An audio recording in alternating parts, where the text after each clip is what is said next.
Hello, everyone, and welcome back. Today we are centering on the galaxy's favorite little kind of rodent critters that we have, the squib. We have the Squib Momship. So this kind of comes from the scavenger hunt supplement for West End Games. And here's the ship that they had given us.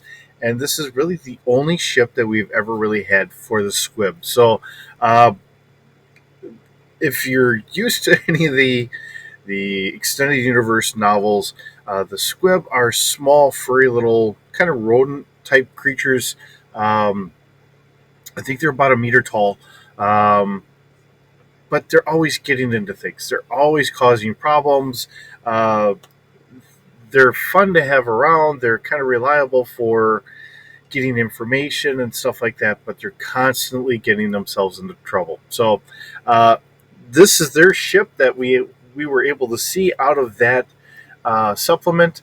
So let's just kind of get into the stats. There's not much else really out there for them. Um, they're one of those kind of races that just kind of sits under the radar. They're brought up here and there and all that. So I don't have a wonderful backstory for the ship. Outside of it's just something that they kind of, I think they took one ship and kind of scrounged up other parts to put onto there. They are resourceful. I mean, they're scavengers.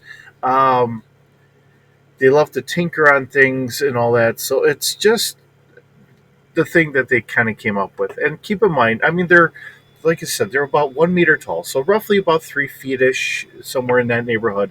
Um, they have brightly colored fur most of the time. Um, so just adds for the flavor of just the silliness of what the squib really are. So, looking at this is from an old Republic era. Um, it's considered a squib reclamation flagship, so it's things that they've put together. Really, it's at starfighter scale. We are at 50 meters in length, and it has a crew of 20. Let's see, passengers zero, but there's always room for paying customers. And we have about room for 500 metric tons of cargo. There's enough consumables here for about 3 months. Of course, this is a one of a kind ship in all reality, so there's going to be nothing available for sale. It does have a times one hyperdrive. There is a lack of a secondary hyperdrive. Um, we do have a nav computer, has a maneuverability of 1D. Looking at the picture, this is the only picture we ever get.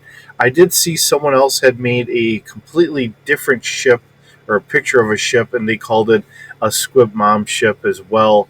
But seeing that that is so wholly different from what this is, I didn't want to include it into our video today.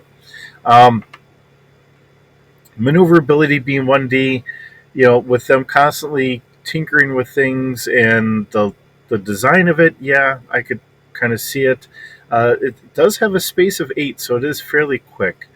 Atmospheric flight being 1,050 kilometers an hour. We have a hull of 4D, so the little buggers are able to keep a pretty decent hull on there. Has shields of 2D, which is where I typically consider my standard. And our sensor packet goes uh, passively, we can scan out to about 3 kilometers. We can actively scan for about 6 kilometers. We can do a search for 9 kilometers and a focus for 400 meters. Now, we do have 10 tractor beam projectors, so they can try and grab whatever they're going to scavenge with. We have two on the left, two on the right, two on the top, two on the bottom, one in the front, and one in the back. So, um, and it's really, like I said, they're scavengers. They just love to scavenge stuff. Typically, everyone leaves them alone unless they're being a real pain in the rear. Um, and I know that for Han and Leia, they had definitely become a pain in the rear, in at least one, if not more, occasions. Um, so our fire control for our tractor beam projectors is a 3D, so that is actually really respectable, and it has a damage rating of 4D. So it can grab a decent hold of something and try and bring it in so they can see what they can do. Um, And that's really about the whole thing. There's not much here, like I said. Now, uh, in reference for the other ship that I did see, which I'm not going to put up here, I'm not going to say that maybe at some point they didn't more or less turn this ship into the other ship. Maybe they scavenged enough stuff and they just kind of kept building onto it. I don't know. Because it is so far different from what this one is, I figured I'd leave it out. Um, and we'll just kind of go from there. Another, like I said, interesting ship that we don't typically get to see. It is a one of a kind ship, native to the Squib. And I'm sure that if you were to grab any Squib and say that they have their own ship, it's probably going to be some other monstrosity that they come up with. Like I said, they're scavengers. They love to tinker on things. They love shiny objects. And I think that is actually one of the things that you can play a Squib in um, the role playing game here. And I think that is one of their quotes that it just kind of comes out and says, "Ooh, shiny." And then they just start wandering off to something else, even though they know that they're supposed to be working on something. So, um, and here we are. Hope you're enjoying this. It is always fun to bring this to you. Hope you're having a wonderful day. We'll see you in the next video.